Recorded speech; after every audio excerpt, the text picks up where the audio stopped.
many ulama at any time in his masjid.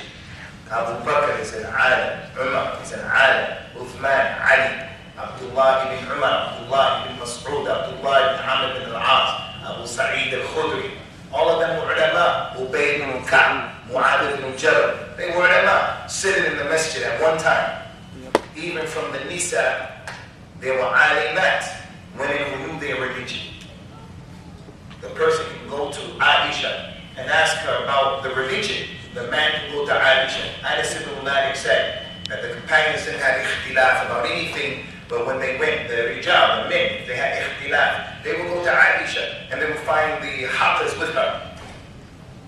So during that time, anyone who leaves off a tenth of his religion because the standard was high, anyone who left a tenth of his religion, he will be astray. He will be in trouble because the standard, they were there with the Nabi sallallahu alaihi wasallam, they were there with all those ulama.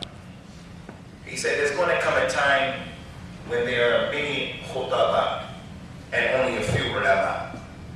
The people who get the khutbah many in this city, Minneapolis, in this state, Minnesota, if you gather all of the khutbah from Somali community, the Jali and Somalia, if you gather the khutbah from the Arabs, from the Pakistanis, the Indians, the Afghani, we may have over 100 people get the khutbah. But an alim, by the meaning of the word, a real scholar in Minnesota, Allah, I don't know, but we know that the kalam of the Nabi was the truth, sallallahu alaihi wasallam. This hadith is one of the many hadith that go to show the superiority of the companions, radiyallahu anhum ajma'in.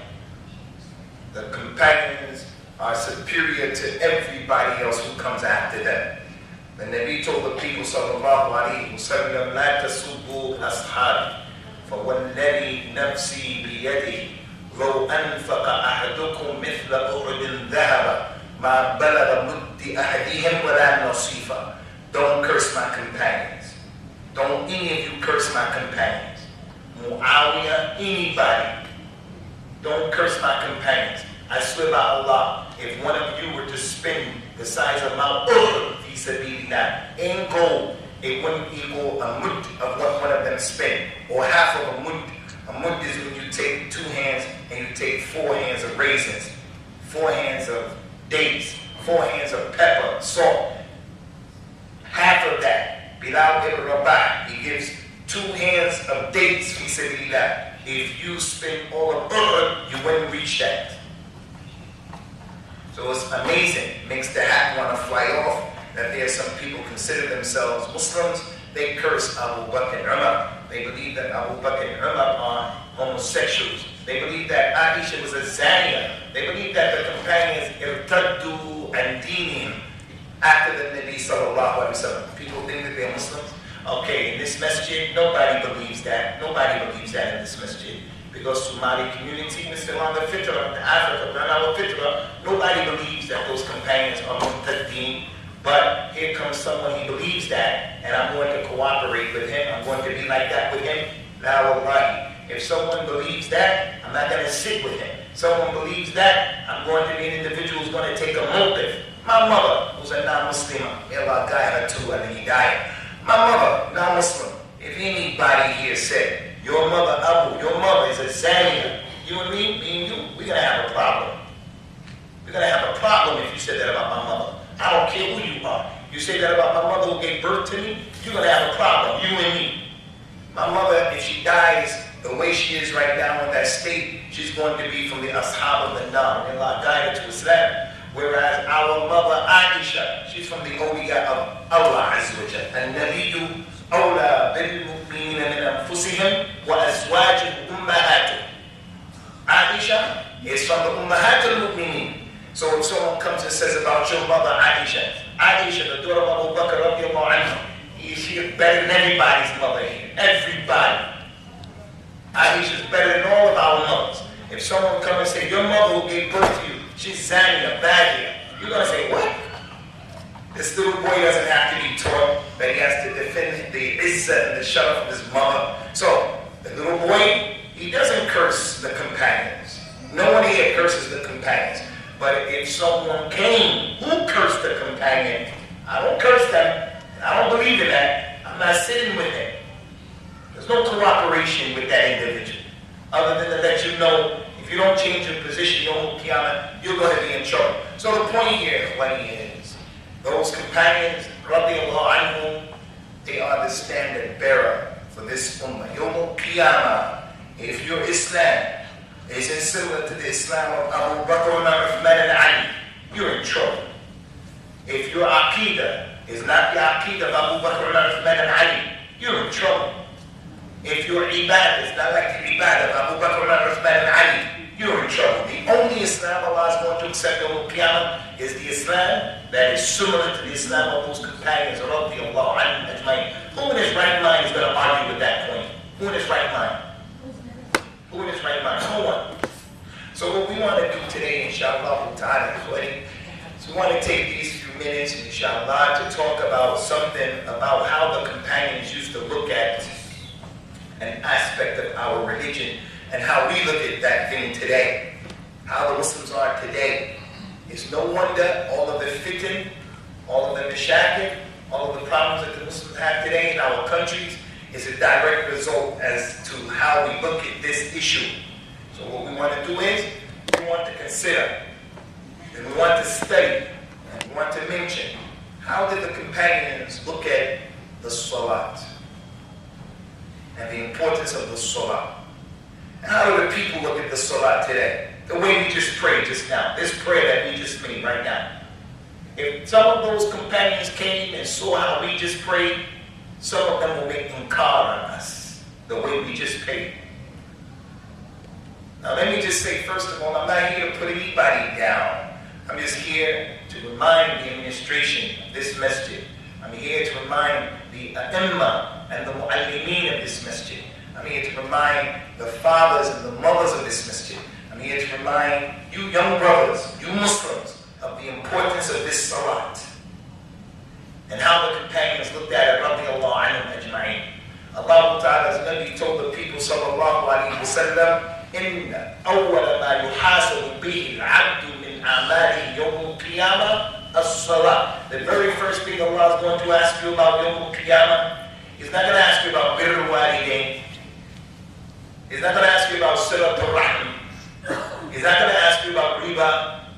He's not going to ask you about what you've been doing here, hijrah. He's not going to ask you about. The very first question the person is going to have to answer is that prayer. What did you do about that prayer? The Nabi told the people, sallallahu alayhi wa sallam, as-salat khayru mawdu'a, faman istata'a yastakthir falyastakthir. The prayer is the best thing that you can do.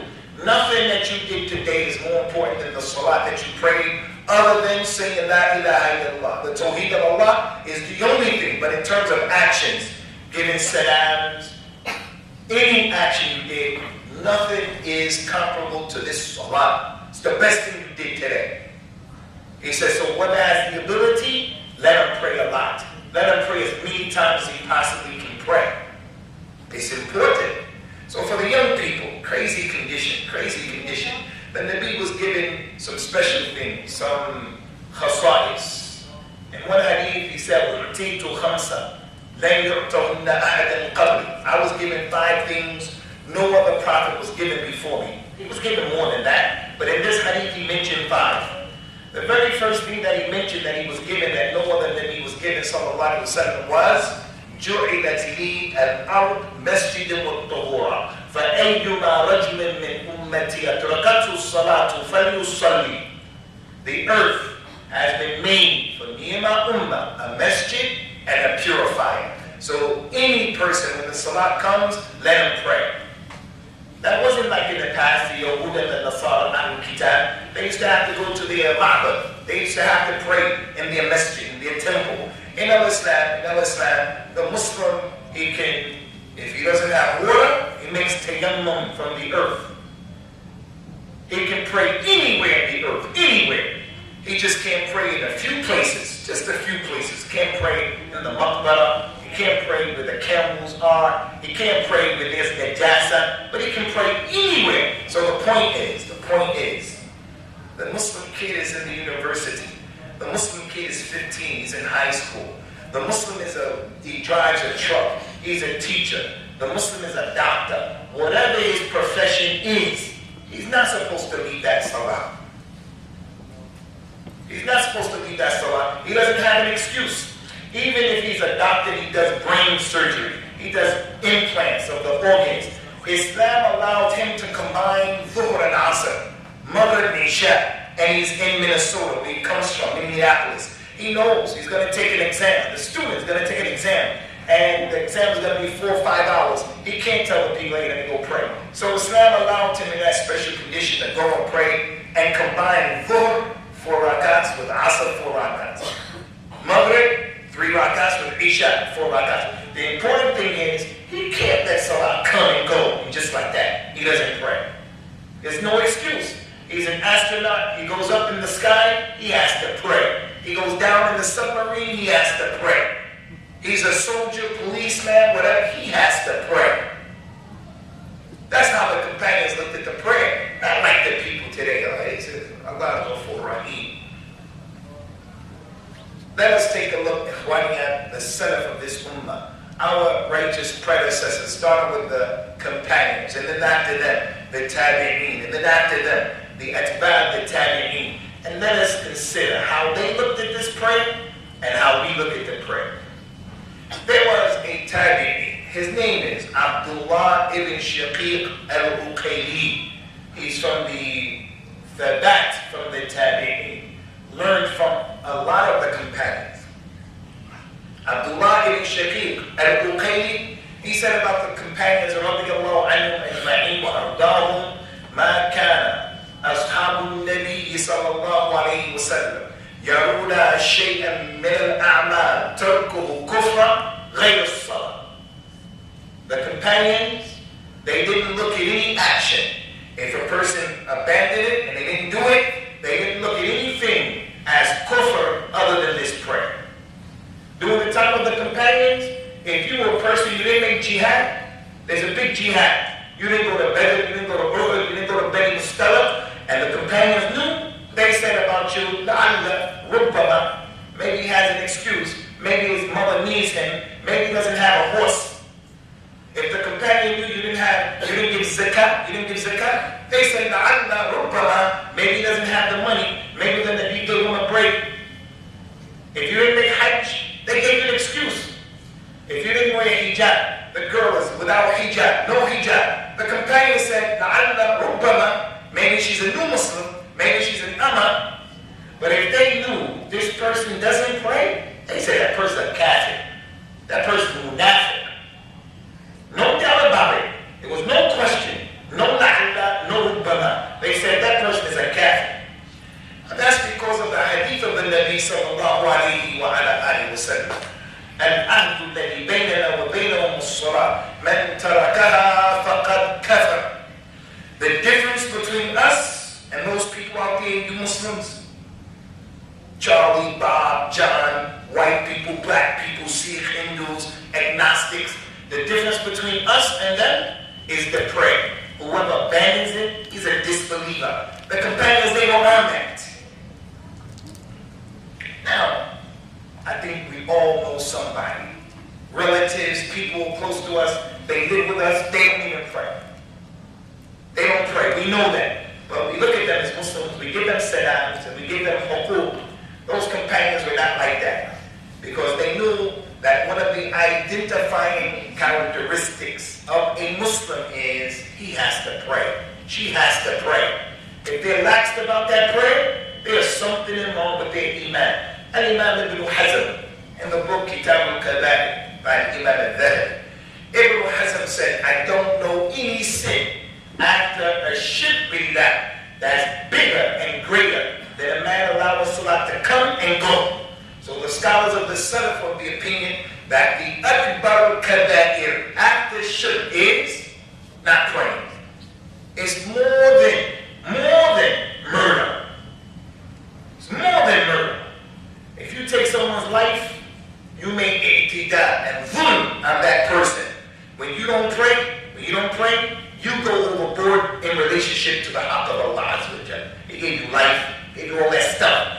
Our mother Aisha saw the Nabi praying for a long time, sallallahu alayhi wa sallam. The back of his feet, his heel, is swelled up. Some blood started coming out. She said, Ya Rasulullah, why do you pray like that? All of those raka'at, why do you do like that? He said to her, sallallahu alayhi wa sallam, أَفَلَا أَكُنْ عَبْدًا شَكُورًا. Should I not have shukr to Allah, making me a Rasul, Khatim of the Anbiya, giving me the Quran? I was yateen, and Allah Ta'ala did all of this for me. My ummah, the majority of the people in the Jannah, all of those ni'am that Allah gave him. He said, shouldn't I be an abd who has shukr? How in the world can a person receive what he receives from Allah and then the praise like that?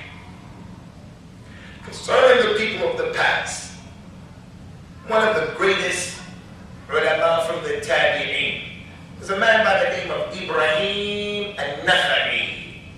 Ibrahim al-Nakha'i was one of the main students of Abdullah bin Mas'ud. Everything Abdullah bin Mas'ud did, this man was affected by his sheikh, radiyallahu anhu. It's thabit, sahih. Abdullah bin Mas'ud used to read the Quran 3 times in the month of Ramadan. The first 10 days, he completed the Quran. Second 10 days, he completed the Quran. Last 10 days, he completed the Quran. Ibrahim al-Nakha'i was like that. تأثر بشيخه. Ibrahim al-Nakha'i said about those people, كانوا إذا أتوا الرجل ليأخذوا عنه العلم نظروا إلى صلاته وصمته وهديه. Those people of the past, if they came to get knowledge from someone, they used to travel to Iraq, they used to travel to Sham, they used to travel to Medina, they used to travel to Bukhara. So the man travels a long distance to take knowledge from the sheikh. When he arrived, he didn't just go up to the sheikh and start rapping to him and getting to know him.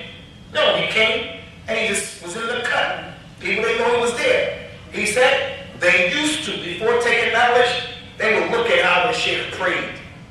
The first thing, they would look how he prayed. Did he do Raf'i again? Did he pray towards a sutra? When he used to pray, was he looking all over the place? Because they knew if this man is praying and he's paying attention to the prayer, he'll have an amana when it comes to knowledge. But if he's praying and he's not praying correctly, then when it comes to knowledge, there may be some problems with his sidq. The Nabi sallallahu alayhi wa sallam told the people, أَسْرَقَ الرَّجُلُ الَّذِي يَسْرَقُ صَلَاتَهُ لَا يَتِمُّ رُكُوعَهَا وَلَا سُجُودَهَا. The biggest thief, it's not these bank people. These bank people are thieves. They steal the money, they cause the recession, and they get severance packages that are oppressive. They're thieves. But the Nabi said, the biggest thief is the one who steals from his prayer. He doesn't give the ruku' his haqq. He doesn't give the sajda his haqq. His thing is, I just pray. He wakes up in the morning, he doesn't pray any sunnah. Just 2 rakats. Just 2 rakats. And this is the condition of our ummah. Wallahi. Many people from this ummah don't pray at all. Don't pray. And many of the people who do pray, we don't pray in the way that prayer was meant to be made. He gets up for Salatul Fajr. He does 2 rakat real quick and he jumps back in the bed. He said, I prayed. But is that the prayer that is going to stop a person from doing the fahsha and the munkar? Is that the prayer that when the person Yom Qiyamah stands before Allah, the reward is there for that prayer? So the biggest thief is the one who steals from his prayer. Now the question, Ikhwan, why is it that those people of the past, if they came to get knowledge, they would first look at the man's prayer and then they would look at his hadith. They would look at, does he give things with his right hand? Does he take it with his left hand? Would he eat with his right hand? Would he eat with his left hand? If they saw the guy eating with his left hand, you don't have to know a person. You don't have to know a person. I meet him for the first time. He meets me for the first time. We're on the bus. We're somewhere. All I have to do is look at him and he looks at me. I have a little bit of knowledge of my religion. He has a little bit. Right away, I'm going to know this guy is a Muslim. He's not an Ethiopian. Because when he sneezes, he's going to say, Alhamdulillah. The way he's looking, even if he wore the monkey suit with the tie and everything,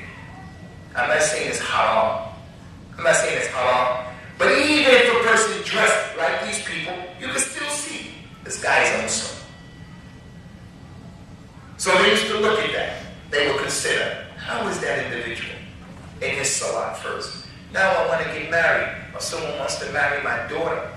He comes and he says, Abu, I want to marry your daughter. Oh, which one? I want that one. Okay, let me find out about you. If I ask the people, they say, that guy, he's caught. That guy, he drinks khamr. I'm going to say, well, boy, you're not marrying my daughter. And rightly so. Because he caught, he drinks khamr. It's going to be a problem. His akhlaq is a problem. But if the guy